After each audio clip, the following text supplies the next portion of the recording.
Hey guys, let me get Meteorologist Addison Green's mic brought up here. One of my favorite people talking about what I think is one of our favorite days here in the Houston area. It's not an official holiday, but it is the end of hurricane season. It should be a holiday. Hallelujah. Yes, we made it, finally. And unlike last year, we didn't have to deal with big monster storms coming right here into town. So this was definitely a better year than how it was last year. But still, Brandy, I'm done with the season, right? I'm sure you are too. Yeah, I think once it starts, in May? June 1st. June 1st.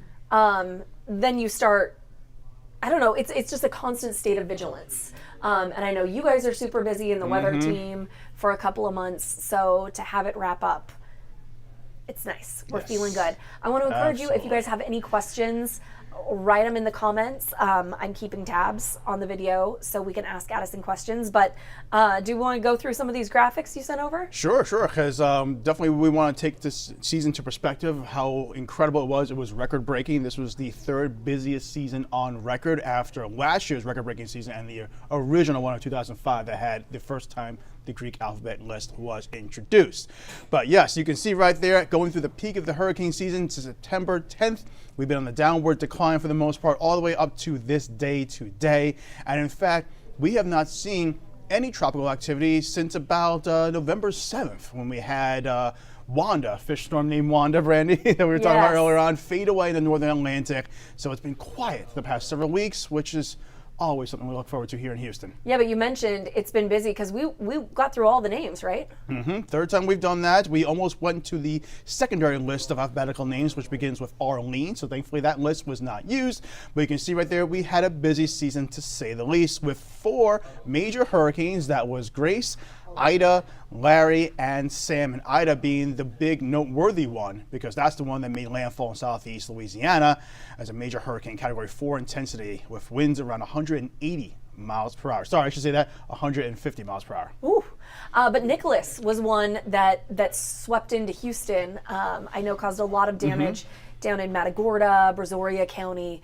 So maybe not as strong as, say, an Ida, which was a 4, but Cat 1, Nicholas, and that one snuck up on us. I feel like we knew it was a tropical storm, and then it was kind of not overnight, but I think it was just after the 10 o'clock. It switched over, right? It was late night. I'll never forget, because I had just been told leave.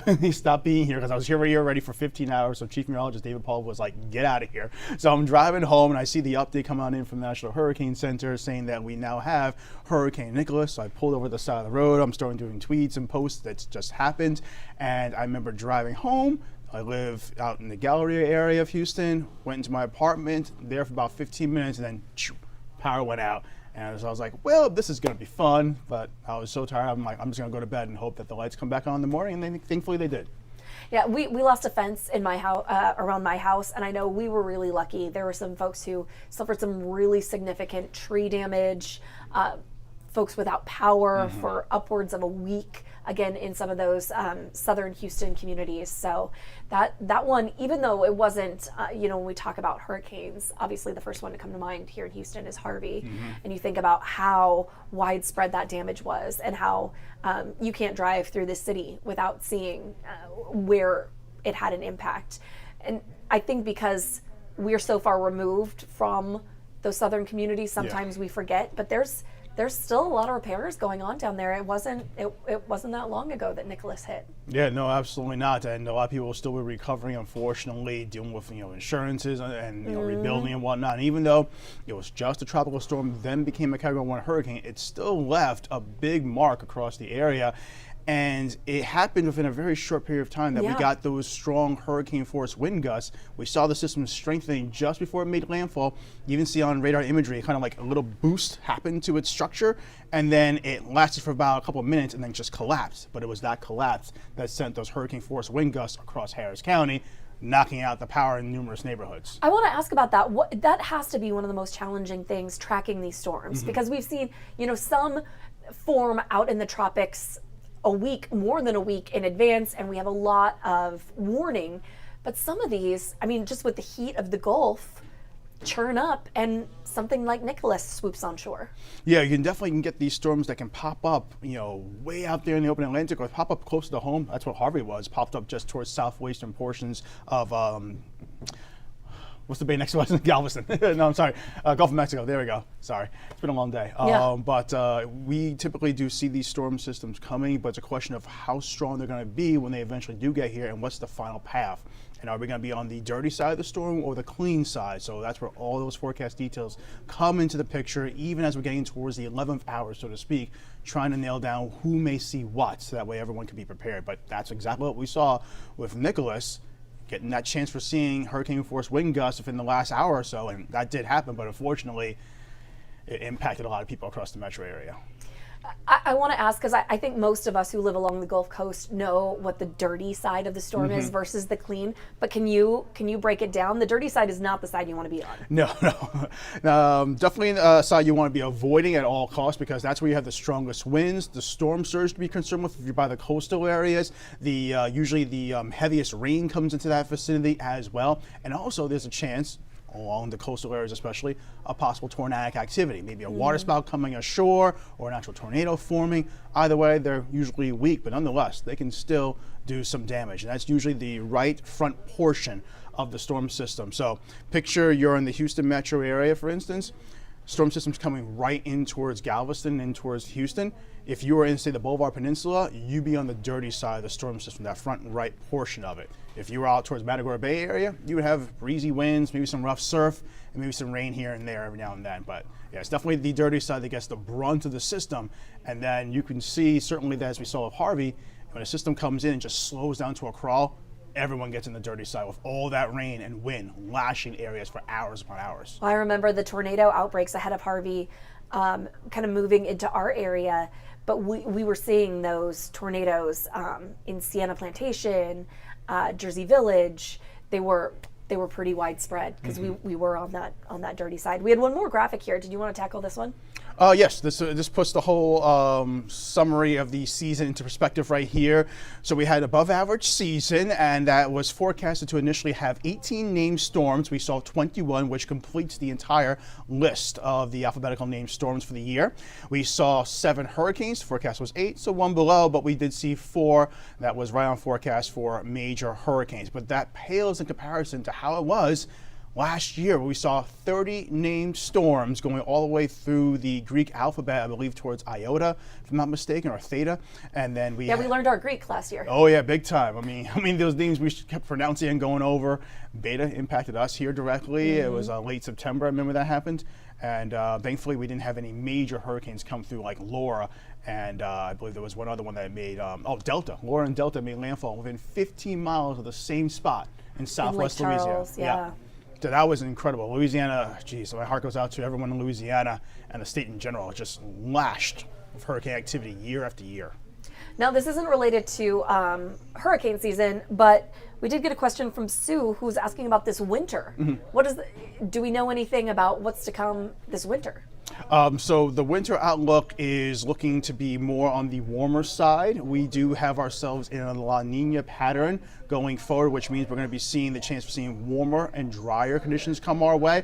But that's just the general perspective over the entire winter season, which goes from mid-December through mid-March.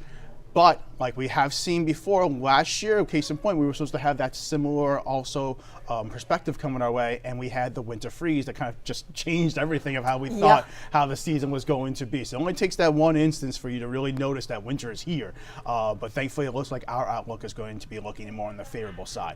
But I'm going to take some information from a previous meteorologist that used to work here, meteorologist Blake Matthews, who told me when I first came down here 2 years ago, this is a weird characteristic pattern going on. When we get tropical activity in Houston, the following winter, we have a chance for seeing some winter activity. And we had winter activity being like snow. Yes, snow, cold, ice, frigid air, ice, all of the above. And we had several close calls come our way with Beta making a landfall across the area. So look at what happens back in February. So there is that correlation that could potentially happen. It's a weird correlation that we're still trying to figure out, but nonetheless, be on the lookout if we do talk about winter weather here in Houston. And after Harvey, we had snow twice that winter. Well, snow once and then an ice storm in January. So interesting. That is kind of a pattern. It's just a weird pattern that we don't quite know exactly how that works, but we're still learning. We're still trying to figure things out. But yeah, nonetheless, I'm still holding on to my shovel and my winter jacket just in case. Well, you're doing that because it's also Addison's last day with us here at KHOU 11, going back to New York. Where you will need that shovel. You will need the warm coats. You don't need them as much down here. I remember you were mentioning, like, why are you still having that when I broke up my ice scraper? You're like, you don't need that down here. I'm like, it's a good thing I kept that. Yeah, we are definitely sad to see you go. But as a reminder for folks, flood insurance, flood insurance, it takes 30 days to go into effect. So maybe you didn't need it this year for whatever reason, but remember, that's something you really want to renew by the beginning of May every year, because once we hit hurricane season, and there's that 30-day lag for when it's effective, it's really important that you get that policy ready to go, and you can work with your insurance agent on that, or you can go through FEMA, and FEMA will get you set up. Yeah, it's absolutely crucial to have in this part of the country, because those hurricanes could really leave a flooding large mark across the area, like we have seen in years past. Thankfully, that was not too much the case this past season, but we know it can certainly happen. And it's one of those things, it doesn't necessarily have to be hurricane season. I mean, Memorial Day flood, Tax Day flood, those all happened outside of. So just a warning. Anything else you wanted to say to wrap up? That my time here in Houston has been amazing. It's been 2 short but fantastic years, and even though we had the pandemic and the lockdown in the middle of it, that kind of put a damper on how we think about time. Like, days just pass by when you're living and working out of your own room. It was still a glorious experience, in which case I have missed several events here in Houston I have not done, like the rodeo, for instance. So I'll be back to go. I was going to say, you always have a place to stay. Yes, all right, definitely. Come in and see your place. Come and hang out and relax, and let's go do some more Houston things. Yes, looking forward to it. Guys, thank you so much for tuning in. You can catch Addison's last show on the 411, right? Yep. At 4 o'clock, and then we'll be back at 5, 6, and 11. See you guys.